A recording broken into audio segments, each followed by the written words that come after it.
Before I tell you about agriculture, before I tell you about financing, before I tell you about farming systems, food security, regenerative agriculture, or the future of Africa, I want to ask a question that should disturb every nation in Africa. How can a continent grow the world's food, feed the world's industries, supply the world's luxury products, carry the world's raw materials, and still have farmers who cannot afford the seeds for the next season? How can a farmer grow cocoa and still not control chocolate? How can a farmer grow coffee and still not control the cafe? How can a farmer grow cotton and still not control the cloth? How can a farmer grow sugarcane and still not control the sugar? How can a farmer grow palm and still not control the finished product? How can a continent produce so much value and receive so little ownership? And this is where the message of Dr. Miles Monroe hits me so hard. There is a teaching where he explains one of the deepest economic traps ever created.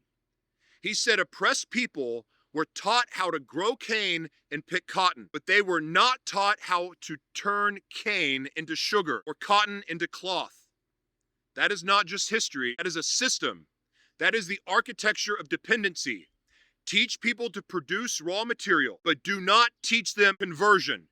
Do not teach them processing. Do not teach them pricing. Do not teach them manufacturing. Do not teach them branding. Do not teach them ownership. Do not teach them distribution. Do not teach them how the money really moves. And one day, tell them they are free. Give them the land, give them the crop, give them the raw material, but keep the factory. Keep the financing, keep the machinery, keep the shipping, keep the branding, keep the market access, keep the contracts, keep the price-setting power. And now they are not physically chained, but they are economically still trapped. That is the shocking truth. Many African farmers are not poor because they do not create value. They are poor because they are locked out of the systems that multiply value. They grow the crop. Someone else finances the crop. Someone else buys the crop. Someone else processes the crop. Someone else brands the crop. Someone else exports the crop. Someone else sells the crop. Someone else sets the price. Someone else tells the story. And then the world has the nerve to call the farmer poor. This is why we have to change the conversation.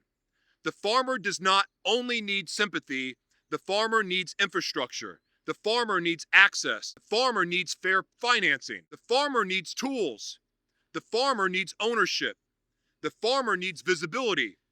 The farmer needs systems that recognize them as the beginning of the value chain, not the weakest part of it. So if the farmer already carries the first risk, why is the farmer the last to receive support? That question should bother every one of us.